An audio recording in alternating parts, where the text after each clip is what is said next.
ಈ ಬಜೆಟ್ ಇಂದ ಮಾರ್ಕೆಟ್ ಅಲ್ಲಿ ಬ್ಲೆಡ್ ಬಾತ್ ಆಯ್ತು. ಬಿಕಾಸ್ F&O ಟ್ರೇಡರ್ಸ್ ಮೇಲೆ ಫ್ಯೂಚರ್ಸ್ ಅಂಡ್ ಆಪ್ಷನ್ಸ್ ಯಾರು ಟ್ರೇಡಿಂಗ್ ಮಾಡ್ತಾರೋ ಅವ್ರ ಮೇಲೆ ಟ್ಯಾಕ್ಸ್ ನ ರೈಸ್ ಮಾಡ್ತಾ ಹೋದ್ರು. ಬಿಕಾಸ್ ಇವ್ರು ಯಾರು ವಾಯ್ಸ್ ರೈಸ್ ಮಾಡಲ್ಲ ಅಂತ ಅವ್ರಿಗೆ ಗೊತ್ತು, ಟ್ಯಾಕ್ಸ್ ರೈಸ್ ಮಾಡ್ತಾ ಹೋದ್ರು.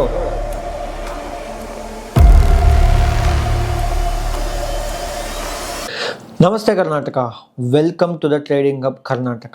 ಇವತ್ತು ನಿರ್ಮಲಾ ಸೀತಾರಾಮನ್ ಅವರು 2026 ಬಜೆಟ್ ನ ಅನೌನ್ಸ್ ಮಾಡಿದ್ರು. ಇದರಲ್ಲಿ ಮಿಡಲ್ ಕ್ಲಾಸ್ಗೆ ಒಳ್ಳೇದಾಗುವಂಥದ್ದು ಏನೂ ಇಲ್ಲ. ಆ ಬಜೆಟ್ ಏನು ಹೆಂಗಾಯ್ತು? ಸ್ಟಾಕ್ ಮಾರ್ಕೆಟ್ ನೋಡಿದ್ರೆ 2% ಬಿದ್ದೋಯ್ತು. ಯಾಕೆಂದ್ರೆ ಬಿಕಾಸ್ ಆಫ್ ಅವರು SST ಟ್ಯಾಕ್ಸ್ ಗಳೆಲ್ಲ ಇನ್ಕ್ರೀಸ್ ಮಾಡ್ತಾ ಬಂದ್ರು. ನೆಕ್ಸ್ಟ್ ಇನ್ಫ್ರಾಸ್ಟ್ರಕ್ಚರ್ ಮೇಲೆ ಫೋಕಸ್ ಮಾಡಿದ್ದಾರೆ, ಬಟ್ ಅನ್ಕೊಂಡಷ್ಟು ಫೋಕಸ್ ಆಗಿಲ್ಲ ಅಂತ ನನ್ನ ಥಿಂಕಿಂಗು. ಈ ಬಜೆಟ್ ಬಗ್ಗೆ ಕಂಪ್ಲೀಟ್ ವಿಡಿಯೋನ ನಾನು ಎಕ್ಸ್ಪ್ಲೇನ್ ಮಾಡ್ತೀನಿ. ವಿಡಿಯೋನ ಸ್ಕಿಪ್ ಮಾಡದೆ ಕೊನೆವರೆಗೂ ನೋಡಿ. ಹೋಗಕ್ಕಿಂತ ಮುಂಚೆ ಚಾನಲ್ ನ ಫಾಲೋ ಮಾಡಿ ಇಟ್ಕೊಳ್ಳಿ. First union budget 2026 fund allocation ನೋಡೋಣ. ಸೊ ಯಾವ್ಯಾವ ಸೆಕ್ಟರ್ಗೆ ಎಷ್ಟೆಷ್ಟು, ಯಾವ್ಯಾವ ಮಿನಿಸ್ಟ್ರಿಗೆ ಎಷ್ಟೆಷ್ಟು ಕೊಟ್ಟಿದ್ದಾರೆ ಅಂತ. ಫಸ್ಟ್ ತುಂಬಾ ಕಾನ್ಸಂಟ್ರೇಷನ್ ಮಾಡಿರೋದು ಟ್ರಾನ್ಸ್ಪೋರ್ಟೇಷನ್ ಮೇಲೆ. ಟ್ರಾನ್ಸ್ಪೋರ್ಟೇಷನ್ಗೆ 5.99 lakh crores ಅಂದ್ರೆ 5.99 ಲಕ್ಷ ಕೋಟಿ ಇದ್ರ ಮೇಲೆ ಎತ್ತಿಟ್ಟಿದ್ದಾರೆ. ಅಂದ್ರೆ ಇದನ್ನ ಫಂಡ್ಸ್ ನ ಟ್ರಾನ್ಸ್ಪೋರ್ಟೇಷನ್ ಡೆವಲಪ್ಮೆಂಟ್ ಗೆ ಯೂಸ್ ಮಾಡಬೇಕು ಅಂತ. ಐ ಥಾಟ್ ಡಿಫೆನ್ಸ್ ಜಾಸ್ತಿ ಮಾಡ್ತಾರೆ ಅನ್ಕೊಂಡೆ, ಬಟ್ ಟ್ರಾನ್ಸ್ಪೋರ್ಟೇಷನ್ ಗೊತ್ತು ಕೊಟ್ಟಿದ್ದಾರೆ. ಸೊ ಅದು ಅವರೇ ಆನ್ಸರ್ ಮಾಡಬೇಕು, ಯಾಕೆ ಅಂತ ಗೊತ್ತಿಲ್ಲ. ನೆಕ್ಸ್ಟ್ ತುಂಬಾ ಯಾವ ಸೆಕ್ಟರ್ಗೆ ಒತ್ತು ಕೊಟ್ಟಿದ್ದಾರೆ ಅಂದ್ರೆ ಡಿಫೆನ್ಸ್ ಸೆಕ್ಟರ್ಗೆ 5.9 lakhs ಇಯರ್ ಅಂದ್ರೆ 5,95,00,000 ಕೋಟಿ, 5,95,00,000 ಕೋಟಿಯಷ್ಟು ಡಿಫೆನ್ಸ್ ಸೆಕ್ಟರ್ ಮೇಲೆ ಅವರು ಇನ್ವೆಸ್ಟ್ಮೆಂಟ್ಸ್ ಮಾಡ್ತಾ ಇದ್ದಾರೆ. ಸೊ ಒತ್ತು ಕೊಟ್ಟಿದ್ದಾರೆ. ನೆಕ್ಸ್ಟ್ ನಮ್ಮ ಇಂಡಿಯಾದಲ್ಲಿ ಎಲ್ಲರಿಗೂ ಗೊತ್ತು, ಫಸ್ಟ್ ರೂರಲ್ ಡೆವಲಪ್ಮೆಂಟ್ ಆದ್ರೇನೆ ಆಮೇಲೆ ಟೌನ್ಸ್ ಡೆವಲಪ್ಮೆಂಟ್ ಆಗೋದು. ರೂರಲ್ ಡೆವಲಪ್ಮೆಂಟ್ ಗೆ ಅಂತ 2.53 lakh CR ನ ಆ ಡೆವಲಪ್ಮೆಂಟ್ಸ್ ಗೆ, ರೂರಲ್ ಡೆವಲಪ್ಮೆಂಟ್ಸ್ ಗೆ ಎತ್ತಿಡ್ತಾ ಇದ್ದಾರೆ. 2.3 lakh CR. Next home affairs ಅಂದ್ರೆ ಲೈಕ್ ಹೋಮ್ ಮಿನಿಸ್ಟರ್ ಇರುತ್ತಲ್ಲ, ಹೋಮ್ ಅದರದ್ದು 2.5 CR ಅಷ್ಟು ಅದ್ರ ಇಟ್ಟಿರ್ತಾ ಇದ್ದಾರೆ. ನೆಕ್ಸ್ಟ್ ಅಗ್ರಿಕಲ್ಚರ್, ರೈತರಿಗೆ ಎಷ್ಟು ಬಜೆಟ್ ಎತ್ತಿರ್ತಾ ಇದಾರೆ ಅಂದ್ರೆ ಅಗ್ರಿಕಲ್ಚರ್ ಡೆವಲಪ್ಮೆಂಟ್ ಗೆ ಅಂದ್ರೆ 1.3 lakh CR ಅಷ್ಟು ಖರ್ಚು ಮಾಡಕ್ ರೆಡಿ ಇರ್ತಾ ಇದಾರೆ. ನೆಕ್ಸ್ಟ್ ಎಜುಕೇಶನ್ ಗೆ 1.3 lakh CR ಅಷ್ಟು ಖರ್ಚು ಮಾಡಕ್ಕೆ ರೆಡಿ ಇದಾರೆ. ಅಂದ್ರೆ ಎಜುಕೇಶನ್ ಗಿನ್ನ ಸ್ವಲ್ಪ ಒತ್ತು ಕೊಡ್ಬೋದಾಗಿತ್ತು. ಬಿಕಾಸ್ ಮೆಡಿಕಲ್ ಹಾಸ್ಟೆಲ್ಸ್ ನ ಆಗ್ಲಿ, ಮೆಡಿಕಲ್ ಕಾಲೇಜಸ್ನಾಗ್ಲಿ, ಇಂಜಿನಿಯರಿಂಗ್ ಕಾಲೇಜಸ್ನಾಗ್ಲಿ ಇನ್ನು ಸ್ವಲ್ಪ ಅವ್ರು ಇಂಪ್ರೂವ್ ಮಾಡ್ಬೋದಾಗಿತ್ತು. But I don't think so. ಯಾಕೆ ಅಂತ. ನೆಕ್ಸ್ಟ್ ಎನರ್ಜಿ ಸೆಕ್ಟರ್ ಅಂದ್ರೆ ಪವರ್ ಜನರೇಟಿಂಗ್ ಸೆಕ್ಟರ್ ಅಲ್ಲಿ 1.09 lakh CR ಅಷ್ಟು ಒತ್ತು ಕೊಟ್ಟಿದ್ದಾರೆ.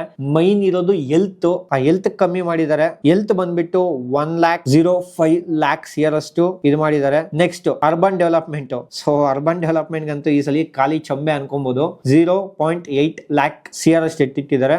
ನೆಕ್ಸ್ಟ್ IT ಮತ್ತೆ ಟೆಲಿಕಮ್ಯುನಿಕೇಶನ್ 0.5 CR. ನೆಕ್ಸ್ಟ್ ಕಾಮರ್ಸ್ಗೆ 0.7 CR. ನೆಕ್ಸ್ಟ್ ಸೋಷಿಯಲ್ ವೆಲ್ಫೇರ್ ಇದು ಕೊಟ್ಟಿಲ್ಲ ಅಂದ್ರೂ ಓಕೆನೆ. ಕಂಟ್ರಿ ಡೆವಲಪ್ಮೆಂಟ್ ಯಾವತ್ತು ಫ್ರೀ ಸ್ಕೀಮ್ಸ್ ನ ಕೊಟ್ರೆ ವರ್ಕೌಟ್ ಆಗಲ್ಲ. ಓಕೆ, 0.2 lakh CR ಅಷ್ಟು ಸೊ ಒತ್ತು ಕೊಟ್ಟಿದ್ದಾರೆ.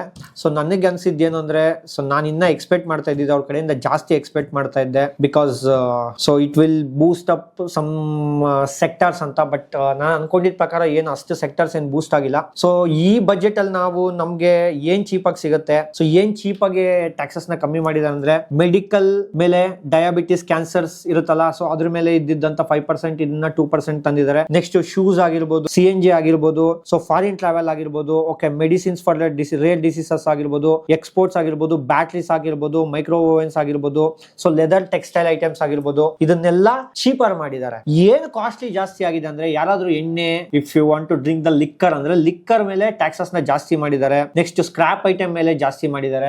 ಮೈನು ನಮಗೆಲ್ಲರಿಗೂ ಇಷ್ಟ ಆಗಿರುವಂತ ಥಿಂಗ್ ಬಂದ್ಬಿಟ್ಟು ಸ್ಟಾಕ್ ಮಾರ್ಕೆಟ್. ಆ ಸ್ಟಾಕ್ ಮಾರ್ಕೆಟ್ ಅಲ್ಲಿ ಫ್ಯೂಚರ್ಸ್ ಅಂಡ್ ಆಪ್ಷನ್ಸ್ ಟ್ರೇಡಿಂಗ್ ಇದ್ದಿದ್ದು SST ನ ಜಾಸ್ತಿ ಮಾಡಿ ಇಟ್ಟಿದ್ದಾರೆ. So futures and options taxes ನೂ ಜಾಸ್ತಿ ಮಾಡಿ ಇಟ್ಟಿದ್ದಾರೆ. So this is the main bad news for the market. ಯಾಕಂದ್ರೆ ತುಂಬಾ ಜನ ಟ್ರೇಡಿಂಗ್ ಮಾಡೋರು ಇರ್ತಾರೆ, ಅದಕ್ಕೆ ಗ್ರೋ 10% ಬಿದ್ದೋಯ್ತು ಒಂದೇ ದಿವಸ. ಅಲ್ಲಿ ಟ್ರೇಡಿಂಗ್ ಮಾಡೋ ವ್ಯಾಲ್ಯೂಮ್ ಏನಾಗುತ್ತೆ ಅಂದ್ರೆ ಕಮ್ಮಿ ಆಗ್ತಾ ಹೋಗುತ್ತೆ. ಇವ್ರು ಟ್ಯಾಕ್ಸ್ ಗಳು ರೈಸ್ ಮಾಡ್ತಾ ಇದ್ರೆ, ಓಕೆನಾ. ಸೊ ಅದ್ ಯಾಕೆ ಮಾಡೋದು ಅಂತಾನು ಇದನ್ನು ಅರ್ಥ ಆಗ್ತಾ ಇಲ್ಲ. ಸೊ ಈ ಬಜೆಟ್ ಅಲ್ಲಿ ತುಂಬಾ ಏನು ಒತ್ತು ಕೊಟ್ಟಿದ್ದಾರೆ ನಿರ್ಮಲಾ ಸೀತಾರಾಮನ್ ಅವರು ಮತ್ತೆ ಮೋದಿ ಗೌರ್ಮೆಂಟ್ ಅಂದ್ರೆ ಇನ್ಫ್ರಾಸ್ಟ್ರಕ್ಚರ್ ಮೇಲೆ ತುಂಬಾ ಒತ್ತು ಕೊಟ್ಟಿದ್ದಾರೆ. 12.2 2 lakhs CR ಅಷ್ಟು ಇನ್ಫ್ರಾಸ್ಟ್ರಕ್ಚರ್ ಮೇಲೆ ಯೂಸ್ ಮಾಡಿದ್ದಾರೆ. ಅಂದ್ರೆ 12 ಲಕ್ಷ ಕೋಟಿ ಮೇಲೆ ಅಷ್ಟು ಇನ್ಫ್ರಾಸ್ಟ್ರಕ್ಚರ್ ಗೆ ಯೂಸ್ ಮಾಡಿದ್ದಾರೆ. ಅದು last year 11 lakh CR plus ಇತ್ತು, ಅಂದ್ರೆ 11 ಲಕ್ಷ ಕೋಟಿ ಪ್ಲಸ್ ಇತ್ತು. ಇವಾಗ 12 ಲಕ್ಷ ಕೋಟಿ ಪ್ಲಸ್ ಮಾಡಿದ್ದಾರೆ. ಲೈಕ್ ಇದು ಡೈರೆಕ್ಟ್ ಇಂಪ್ಯಾಕ್ಟ್ ಆಗುತ್ತೆ ಯಾವ್ದಕ್ಕಂದ್ರೆ ಸಿಮೆಂಟ್ ಆಗಿರ್ಬೋದು, ರೈಲ್ವೇಸ್ ಇರ್ಬೋದು, ಕ್ಯಾಪಿಟಲ್ ಗೂಡ್ಸ್ ಆಗಿರ್ಬೋದು, ಅದನ್ನ ಸ್ವಲ್ಪ ಸ್ಟ್ರೆಂಥನ್ ಮಾಡಿದ್ದಾರೆ. ಲಾಜಿಸ್ಟಿಕ್ಸ್, ಮ್ಯಾನುಫ್ಯಾಕ್ಚರಿಂಗ್ ಕೆಪಾಸಿಟಿ ಇದನ್ನೆಲ್ಲ ಸ್ಟ್ರೆಂಥನ್ ಆಗುತ್ತೆ. ಅಂದ್ರೆ ರೋಡ್ಸ್ ಮೇಲೆ, ಸೊ ಈ ಕನ್ಸ್ಟ್ರಕ್ಷನ್ಸ್ ನಥಿಂಗ್ ಬಟ್ ಇನ್ಫ್ರಾಸ್ಟ್ರಕ್ಚರ್ ಮೇಲೆ ತುಂಬಾ ಒತ್ತು ಕೊಟ್ಟಿದ್ದಾರೆ. ಸೊ ಈ ಯೂನಿಯನ್ ಬಜೆಟ್ ಏನಾದ್ರೂ ಒಂದು ಒಳ್ಳೆ ಇದು ತಗೊಬೇಕಂದ್ರೆ ಇನ್ಫ್ರಾಸ್ಟ್ರಕ್ಚರ್ ಬಿಟ್ರೆ ಇನ್ ಯಾವ್ದನ್ನು ಅಷ್ಟು ಬೂಸ್ಟ್ ಮಾಡುವಂತ ಬಜೆಟ್ ಏನಲ್ಲ. ಪ್ಲಸ್ ಹೊಸದಾಗಿ 7 ಹೊಸ ಬುಲೆಟ್ಸ್ ಟ್ರೈನ್ಸ್ ನ ಬಿಡ್ತೀನಿ ಅಂತ ಹೇಳಿದ್ದಾರೆ. ಐ ಥಿಂಕ್ ಅದು ಟ್ರಾನ್ಸ್ಪೋರ್ಟೇಷನ್ ಅಲ್ಲೇ ಬರುತ್ತೆ, ಅದಕ್ಕೆ ನಾ ಟ್ರಾನ್ಸ್ಪೋರ್ಟೇಷನ್ ಗೊತ್ತು ಕೊಟ್ಟಿದ್ದಾರೆ. ನೆಕ್ಸ್ಟ್ ಟ್ಯಾಕ್ಸಸ್ ಅಲ್ಲಿ ನಾನು ಎಕ್ಸ್ಪೆಕ್ಟ್ ಮಾಡ್ತಾ ಇದ್ದು ಸೊ 12.5 lakhs ಇರೋ ಲಿಮಿಟ್ ನ 15 lakhs ತಗೊಂಡ್ ಹೋಗ್ತಾರೆ ಅಂತ. ಸೊ ಅಲ್ಲೂ ಐ ಥಿಂಕ್ ಎಕ್ಸ್ಪೆಕ್ಟೇಷನ್ಸ್ ಮ್ಯಾಚ್ ಆಗಿಲ್ಲ. 12.5 ಇದ್ದಿದ್ರು 15 ಲಕ್ಷಕ್ಕೆ ಮಾಡ್ತಾರೆ ಅಂತ ಅನ್ಕೊಂಡಿದ್ದೆ. ಸೊ ಅಲ್ಲೂ ಮಾಡಿಲ್ಲ. Old resume new resume same ಯಾವ ತರ ಕಂಟಿನ್ಯೂ ಆಗುತ್ತೋ ಅದೇ ತರ ಕಂಟಿನ್ಯೂ ಆಗುತ್ತೆ. ಯಾರು ಹೆಂಗ್ ಬೇಕಾದ್ರೂ ನೀವು ಟ್ಯಾಕ್ಸ್ ನ ಅಸ್ಯೂಮ್ ಮಾಡ್ಕೊಬಹುದು. ನಿಮ್ಗೆ ಕ್ಲೀನ್ ಆಗಿ ಟ್ಯಾಕ್ಸಸ್ ಬಗ್ಗೆ ಏನಾದ್ರು ವಿಡಿಯೋ ಬೇಕು ಅಂದ್ರೆ ಕೆಳಗಡೆ ಕಮೆಂಟ್ ಮಾಡಿ ಟ್ಯಾಕ್ಸ್ ಅಂತ. ನೆಕ್ಸ್ಟ್ ವಿಡಿಯೋ ನಾನು ಟ್ಯಾಕ್ಸಸ್ ಬಗ್ಗೆ ಮಾಡ್ತೀನಿ. ಸೊ ನೆಕ್ಸ್ಟ್ ಬಂದ್ಬಿಟ್ಟು ಇನ್ನೇನ್ ನೋಡ್ಬೇಕು ಈ ಬಜೆಟ್ ಅಲ್ಲಿ ಅಂತ. ಈ ಬಜೆಟ್ ಅಲ್ಲಿ ಹೇಳ್ಕೊಳೋ ಅಂತ ಬಜೆಟ್ ಏನಿದೆ, so in 7 bullet corridors across ಇಂಡಿಯಾದಲ್ಲಿ ಮಾಡ್ತಾ ಇದ್ದಾರೆ. So Mumbai to Pune, so Pune to Hyderabad, Hyderabad to Bangalore, Hyderabad to Chennai, Chennai to Bangalore, Delhi to Varanasi. So ಇದು ಬುಲೆಟ್ ಟ್ರೈನ್ಸ್ ಅವ್ರು ಅನ್ಕೊಂಡಿರುವಂತ ರೋಡ್ ಮ್ಯಾಪ್ ಸ್ಪೀಡ್ ಆಗಿ ಮಾಡ್ಬೇಕು ಅಂತ. ಸೊ ಇದು ಯಾರು ಪ್ಲಸ್ ಆಗುತ್ತೋ ಯಾರು ಮೈನಸ್ ಆಗುತ್ತೋ ಗೊತ್ತಿಲ್ಲ. ಬಟ್ ಬುಲೆಟ್ ಟ್ರೈನ್ಸ್ ಮಾಡಿದ್ರೆ ಒಳ್ಳೇದೇ. ಬಟ್ ಎಷ್ಟು ಬೇಗ ರೀಚ್ ಆಗ್ತೀವಿ, ಎಷ್ಟು ಬೇಗ ತರ್ತಾರೆ, ಎಷ್ಟು ಬೇಗ ಇಂಪ್ಲಿಮೆಂಟ್ ಮಾಡಿ ಬುಲೆಟ್ ಟ್ರೈನ್ ತರ್ತಾರೆ ಅನ್ನೋದು ಇಂಪಾರ್ಟೆಂಟ್. ಸೊ ಈ ಬಜೆಟ್ ನನಗನ್ಸಿದ ಪ್ರಕಾರ ಕೊಡುಗೆ ಬಂದ್ಬಿಟ್ಟು ಖಾಲಿ ಚೊಂಬ್ ಅನ್ಕೊಂಡಿದೀನಿ. ಯಾರಿಗೂ ಏನು ಸ್ಯಾಲರಿ ಬೆನಿಫಿಟ್ ಇಲ್ಲ, ಟ್ಯಾಕ್ಸಸ್ ಅವ್ರಿಗೆ ಬೆನಿಫಿಟ್ ಇಲ್ಲ, ನೆಕ್ಸ್ಟ್ ಮಿಡಿಲ್ ಕ್ಲಾಸ್ ಅವ್ರಿಗೆ ಬೆನಿಫಿಟ್ ಇಲ್ಲ, ಯಾರಿಗೂ ಏನು ಬೆನಿಫಿಟ್ ಇಲ್ದಿರೋ budget. Next when it comes to stock market, ಇವತ್ತು ಸ್ಟಾಕ್ ಮಾರ್ಕೆಟ್ ಅಲ್ಲಿ ಈ ಬಜೆಟ್ ಇಂದ ಬ್ಲಡ್ ಬಾತೆ ಆಗೋಯ್ತು. ಸೆನ್ಸೆಕ್ಸ್ ಆಲ್ಮೋಸ್ಟ್ 1500 ಪ್ಲಸ್ ಫಾಲ್ ಆಯ್ತು. ನಿಫ್ಟಿ ಆಲ್ಮೋಸ್ಟ್ 2% ಡೌನ್, ಅಂದ್ರೆ 24,800 ಲೆವೆಲ್ಸ್ ನ ಬ್ರೇಕ್ ಮಾಡೇ ಬಿಟ್ಟು ಕೆಳಗಡೆ ಬಂತು. ಬಿಕಾಸ್ ಆಫ್ ನಿರ್ಮಲಾ ಸೀತಾರಾಮನ್ ಅವರು ಫೈನಾನ್ಸ್ ಮಿನಿಸ್ಟರ್ ಆಗಿರೋರು STT ಸೆಕ್ಯೂರಿಟಿ ಟ್ರಾನ್ಸಾಕ್ಷನ್ ಟ್ಯಾಕ್ಸ್ ನ ರೈಸ್ ಮಾಡಾಕಿದ್ರು, ಫ್ಯೂಚರ್ಸ್ ಅಲ್ಲೂ ಆಪ್ಷನ್ಸ್ ಅಲ್ಲಿ ಎರಡೂನು. So SST, what is mean by SST ಅಂದ್ರೆ ಎಕ್ಸ್ಪ್ಲೇನ್ ಮಾಡಿದೀನಿ. ಸೆಕ್ಯೂರಿಟಿ ಟ್ರಾನ್ಸಾಕ್ಷನ್ ಟ್ಯಾಕ್ಸ್ ಅಂದ್ರೆ ನೀವು ಫ್ಯೂಚರ್ಸ್ ಏನಾದ್ರು ಒಂದು ಲಾಟ್ ನ ಬೈ ಮಾಡ್ತಿದ್ದೀರಾ ಅಂದ್ರೆ ಮೊದಲು 0.02% ಅಷ್ಟು SCT ಇತ್ತು. ಇವಾಗ ಅದನ್ನ ಎತ್ಕೊಂಡು ಹೋಗಿ 0.05 ಮಾಡಿದ್ರು. ನೆಕ್ಸ್ಟ್ ಎಲ್ಲರೂ ತುಂಬಾ ಇಷ್ಟಪಡೋದು ಆಪ್ಷನ್ಸ್ ಟ್ರೇಡಿಂಗ್. ಆಪ್ಷನ್ಸ್ ಟ್ರೇಡಿಂಗ್ 0.10 ಇದ್ದಿದ್ದನ್ನ 0.15 ಮಾಡಾಕಿದ್ರು. ಆಪ್ಷನ್ಸ್ ಪ್ರೀಮಿಯಂ ಮೇಲೆ 0.10 ಇದ್ದಿದ್ದು ಟ್ಯಾಕ್ಸ್ ನ ಅಗೇನ್ ಇನ್ಕ್ರೀಸ್ ಮಾಡಿದ್ರು 1.15ಗೆ. ಸೊ ಇದರಿಂದ ಸ್ಟಾಕ್ ಮಾರ್ಕೆಟ್ಗೆ ಬ್ಯಾಡ್ ಇಂಪ್ಯಾಕ್ಟ್ ಆಯ್ತು. ಟ್ರೇಡರ್ಸ್ ಗೂನು ಬ್ಯಾಡ್ ಇಂಪ್ಯಾಕ್ಷನ್. ಇದೊಂದು ಬ್ಯಾಡ್ news for the F&O traders. ಅದಕ್ಕೆ ಮಾರ್ಕೆಟ್ ಅಲ್ಲಿ ಇವತ್ತು ಡೌನ್ ಫಾಲ್ ಇರುತ್ತೆ ಅಂತ ನಾನು ಎಕ್ಸ್ಪೆಕ್ಟ್ ಮಾಡಿದೆ.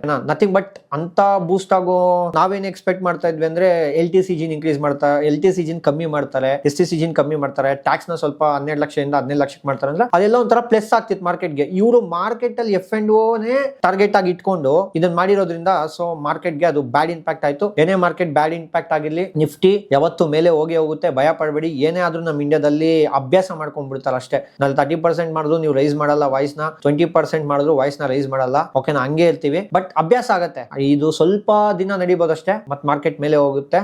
ಸೊ ನಿಮಗೆ ಏನ್ ಅನ್ಸುತ್ತೆ ಈ ಬಜೆಟ್ ಬಗ್ಗೆ ಕಮೆಂಟ್ ಸೆಕ್ಷನ್ ಅಲ್ಲಿ ಕಮೆಂಟ್ ಮಾಡಿ. ಸಿಗೋಣ ನೆಕ್ಸ್ಟ್ ವಿಡಿಯೋದಲ್ಲಿ. ಜೈ ಹಿಂದ್, ಜೈ ಕರ್ನಾಟಕ.